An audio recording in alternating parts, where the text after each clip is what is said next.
Cocopeat क्या होता है, कोकोपीट का इस्तेमाल कैसे करें, क्या कोकोपीट को पौधों में खाद की तरह डाला जा सकता है? इन सभी सवालों का जवाब आपको मिलेगा इस वीडियो में। नमस्ते, सलाम और सत श्री अकाल। मैं हूँ चेतना गेट माई हार्वेस्ट से। कैसे हैं आप सब? आशा करती हूँ कि सब बढ़िया है। तो ये कोकोपीट वाला वीडियो जल्दी से शुरू करते हैं। मार्केट से जब आप कोकोपीट लेंगे तो ये इस तरह की ईंट के जैसा होगा। जब आप कोकोपीट की ब्रिक को इस तरह से तोड़ने की कोशिश करोगे तो ज़्यादा कुछ कर नहीं सकते, तोड़ नहीं पाओगे। इसे इस्तेमाल कैसे करना है वो मैं बताती हूँ। पहले अगर आप ये ऑनलाइन ऑर्डर करना चाहते हो तो वीडियो के नीचे फर्स्ट कमेंट में मैं लिंक पिन कर दूंगी। वैसे गेट माई हार्वेस्ट का व्हाट्सएप चैनल ज्वाइन कर लो, वहाँ लिंक्स अपडेट सब मिलती हैं। व्हाट्सएप चैनल का लिंक भी मैं फर्स्ट कमेंट में ही पिन कर दूंगी। तो ब्रिक को पैकिंग से खोलने के बाद, निकालने के बाद आपको इस तरह से किसी बर्तन के अंदर या टब के अंदर भिगोना है। अब कई बार ऐसा भी होता है कि कोकोपीट की बड़ी वाली ब्रिक्स भी आती हैं 25 किलो कोकोपीट बनाने के लिए, 10 किलो कोकोपीट बनाने के लिए। आपको सारी ब्रिक की ज़रूरत नहीं है तो आप दो ऑप्शंस हैं आपके पास। पहले ही ड्राइड फॉर्म में ही चाकू के साथ काट लीजिए, कुछ हिस्सा रहने दीजिए, बाकी का हिस्सा भिगो दीजिए। या फिर कोकोपीट बना लीजिए भिगोकर, धोकर, और फिर उस पाउडर को सुखाकर स्टोर कर लीजिए। कोकोपीट को नारियल के छिलके से तैयार किया जाता है और ये एक तरह का फाइबर पाउडर है। अगर आप घर पर सीरियसली गार्डनिंग करते हैं, बहुत से प्लांट्स हैं, सब्जियां हैं, फल हैं, तो घर पर कोकोपीट बनाना प्रैक्टिकल नहीं है। बहुत ज़्यादा नारियल के छिलके चाहिए और मिक्सी ख़राब भी हो सकती है। इसलिए मेरा एडवाइस यही है कि ऑनलाइन मंगवा लीजिए जब भी ज़रूरत है। अब बात कर लेते हैं कि कोकोपीट के क्या क्या यूजेस हैं, इसे कैसे कैसे इस्तेमाल किया जा सकता है। सबसे पहला और मेरा फेवरेट यूज़ है, कोकोपीट में सीड स्टार्टिंग कीजिए बीज बोने के लिए। अंकुर जो हैं वो ज़्यादा हेल्दी रहते हैं, उनकी जड़ें ज़्यादा बेटर बन पाती हैं कोकोपीट के अंदर। कोकोपीट में परलाइट मिक्स कर लेंगे तो और भी ज़्यादा चांस बढ़ जाता है सीड जर्मिनेशन का। But overall cocopeat seed germination के लिए बहुत बढ़िया मीडियम है। दूसरे नंबर का यूज़ ये है कि कोकोपीट मॉइस्चर बहुत रिटेन करके रखता है, मतलब जल्दी से सूखता नहीं है। तो अगर आप चाहते हैं कि भरगर्मी का मौसम चल रहा है और मिट्टी सूखती जा रही है, इतनी बार पानी नहीं दिया जा रहा या पौधा सही से बढ़ नहीं पा रहा बहुत गर्मी की वजह से, तो ऊपर की जो टॉप लेयर है वो आप कोकोपीट बिछा सकते हैं।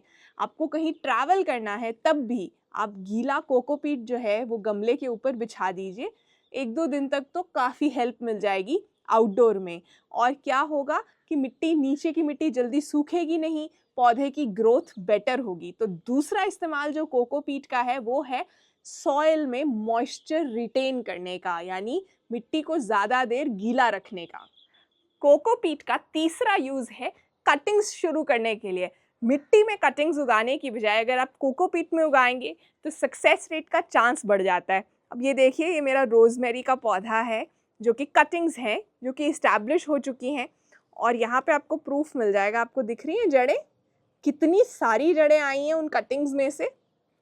क्योंकि कोकोपीट में एयर पॉकेट्स होती हैं, मॉइस्चर ज़्यादा रहता है, पौधा अपनी जड़ों को ज़्यादा बढ़िया तरीके से बना पाता है मिट्टी के कंपैरिजन में। उसी तरह से ये मैंने रबर प्लांट जो है उसके पत्ते को प्रोपेगेट किया था और इसकी भी बहुत सी जड़ें आ गई हैं। आपको दिख रही हैं? सॉइल में चांस होता है कि गड़बड़ हो जाए, इतनी सारी जड़ें ना आए। तो तीसरा इस्तेमाल कोकोपीट का है कटिंग्स के लिए, पौधों को प्रोपेगेट करने के लिए। कोकोपीट का अगला इस्तेमाल है कंपोस्टिंग में। जब आप किचन वेस्ट डालते हैं, यानी किचन का गीला कचरा, और फिर आपको सूखे में कुछ चाहिए।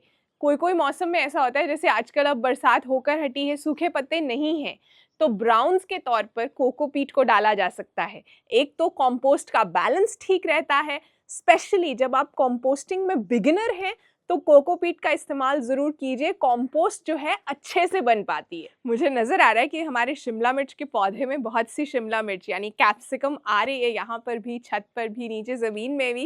एक्चुअली मेरा एक कुकिंग चैनल भी है जिसका नाम है चटोरी चेतना। जो भी मैं हार्वेस्ट करती हूँ वहाँ उसकी रेसिपी डालती हूँ। तो वहाँ आपने ज्वाइन नहीं किया है तो ज्वाइन कर लीजिए। इंस्टाग्राम पर भी चटोरी चेतना के नाम से मिल जाएगा और यूट्यूब पर भी। पिछले फ्राइडे वाला जो वीडियो था वो था सितंबर में अक्टूबर में लगने वाले फूलों के बारे में। नहीं देखा तो देखिए, इस वीडियो के एंड में मैं सितंबर सीरीज़ की प्लेलिस्ट भी डाल दूंगी जिसमें सितंबर के रिलेटेड सभी सब्जियां और फूल और बाकी की इंपॉर्टेंट वीडियोस भी होंगी। उसमें जो सवाल पूछे थे उनके जवाब हैं बालसम, और दूसरे सवाल में मैंने पूछा था कि जो हार्वेस्ट दिखा रही हूँ उन चीज़ों के नाम लिखिए। तो कुछ शाउट आउट्स देना चाहती हूँ। सृष्टि बिहार से, प्रीति छत्तीसगढ़ से, मोनिका उत्तराखंड से, नवदीप पंजाब से, शिवानी पंजाब से, मीनाक्षी पंजाब से, बहुत बहुत बधाई हो। कोकोपीट का इस्तेमाल अपने पौधों में वीड्स को कम करने के लिए भी किया जा सकता है। यानी जो बहुत सी बूटियां उग जाती हैं और उन्हें जो है निकालने का काम काफ़ी बढ़ जाता है, स्पेशली बरसात के मौसम में या उसके बाद। तो आप हमेशा कोकोपीट की एक लेयर बिछा दीजिए गमले के ऊपर, तो वो वाले जो पौधे हैं वो नहीं उग पाएंगे जल्दी से। ये देखो, कोकोपीट की जो ब्रिक थी वो काफ़ी एक्सपैंड कर चुकी है और इस तरह से अब मैं इसे तोड़ पा रही हूँ। बहुत आराम से क्रम्बल हो रहा है।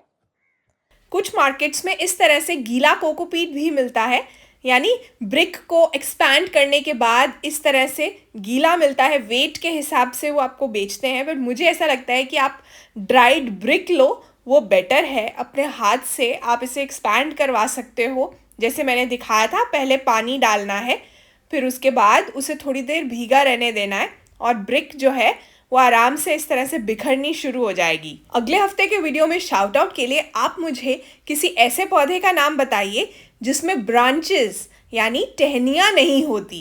पिछली वीडियो से 2 और नामों को शाउट आउट देना चाहती हूँ। अंकुर वर्मा यूपी से, भावना पत्नी महाराष्ट्र से, बहुत बहुत बधाई हो।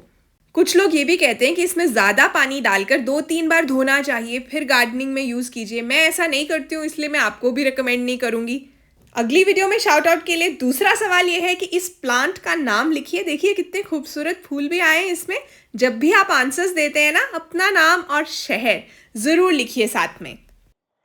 अब कोकोपीट जो है वो सिर्फ नारियल का छिलका नहीं है, उसमें कुछ पौष्टिक गुण भी हैं। उसमें पोटेशियम, फास्फोरस, सोडियम, मैग्नीशियम है, लेकिन बहुत ज़्यादा नहीं है। तो ऑन इट्स ओन ये खाद का काम नहीं कर सकता, लेकिन ये भी एक तरह का खाद है।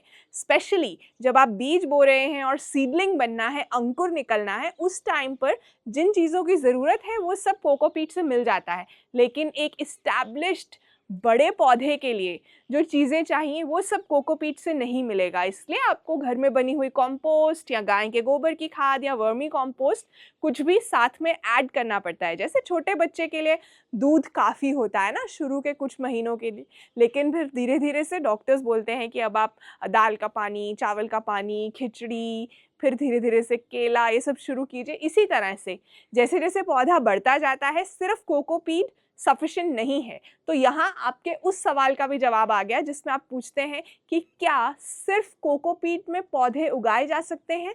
छोटा पौधा, हाँ। कितनी देर के लिए, अभी बताती हूँ। ये पौधा मनी प्लांट है, पोथोस है, को सिर्फ कोकोपीट में उग रहा है। कितनी देर से उग रहा है? थोड़ी येलोविंग भी नजर आ रही होगी। ये जानने के लिए आपको शॉर्ट वीडियो देखना है, लिंक ऊपर आ रहा है। तो कोकोपीट के क्या क्या फायदे हैं? कोकोपीट जो है बीज अंकुरण में हेल्प करता है, सीडलिंग्स बढ़िया रहते हैं, हेल्दी रहते हैं, रूट फॉर्मेशन बढ़िया हो पाती है, मिट्टी में एरेशन में हेल्प करता है, एयर पॉकेट्स बनती हैं, मिट्टी चिकनी नहीं बनती, फिर उससे पानी जल्दी नहीं सूखता, मिट्टी ज़्यादा देर तक गीली रहती है। कोकोपीट का कंपोस्ट में भी इस्तेमाल किया जाता है, प्लांट प्रोपेगेशन में भी किया जाता है। लेकिन नुकसान भी होगा ना कुछ, हर चीज़ के प्रोज एंड कॉन्स होते हैं। नुकसान ये है कि कोकोपीट ऑन इट्स ओन एक कंप्लीट खाद नहीं है, फर्टिलाइज़र नहीं है। घर में बनी हुई कंपोस्ट एक कंप्लीट फर्टिलाइज़र है और उसे भी बीज अंकुरण के लिए इस्तेमाल कर सकते हैं। उसमें बहुत ज़्यादा पौष्टिक गुण है। कंपोस्ट कैसे बनाते हैं मेरा वीडियो है, आप देख लीजिएगा बाद में। तो कोकोपीट का एक तो ये नुकसान हुआ, दूसरा ये है कि बहुत ज़्यादा कोकोपीट डाल रहे हैं और फिर साथ में बहुत ज़्यादा पानी भी देते जा रहे हैं, तो पौधे में रूट रॉट होगा, पौधा गल जाएगा, पानी नहीं सूखेगा और आपको समझ नहीं आएगा कि क्या हो रहा है। लेकिन इसलिए excess of anything is bad वाला गेम है ये। कोकोपीट को लिमिट में इस्तेमाल करना है। सर्दियों में तो गमलों की मिट्टी सूखती ही नहीं है, तो इसलिए कोकोपीट डालने की ज़रूरत नहीं है खास। गर्मियों में ज़रूरत है तब आप इस्तेमाल कर सकते हैं। हर चीज़ में कोकोपीट मत डालिए, जैसे कि सकुलेंट्स में कोकोपीट नहीं डालना है। बहुत बार नर्सरी से आप सकुलेंट्स खरीदेंगे कोकोपीट में ही लगाए होते हैं, मतलब कि आपके मर जाएं और फिर आप नए लेने आए। तो कोकोपीट सकुलेंट्स के लिए, स्नेक प्लांट के लिए, कैक्टस के लिए नहीं इस्तेमाल करना है। जाते जाते यही कहना चाहती हूँ, राजा का बेटा राजा नहीं बनेगा, वही बनेगा जो हकदार है। किस मूवी का डायलॉग है ये? अपना नाम और शहर साथ में लिखना, ताकि मैं अगले हफ्ते के वीडियो में आपको शाउट आउट दे पाऊँ। कैसा लगा आज का वीडियो मुझे नीचे कमेंट्स में लिखिए। अपना बहुत सारा ध्यान रखिए। मैं आपसे मिलने वाली हूँ फिर से अपने अगले फ्राइडे वाले वीडियो में। Bye bye.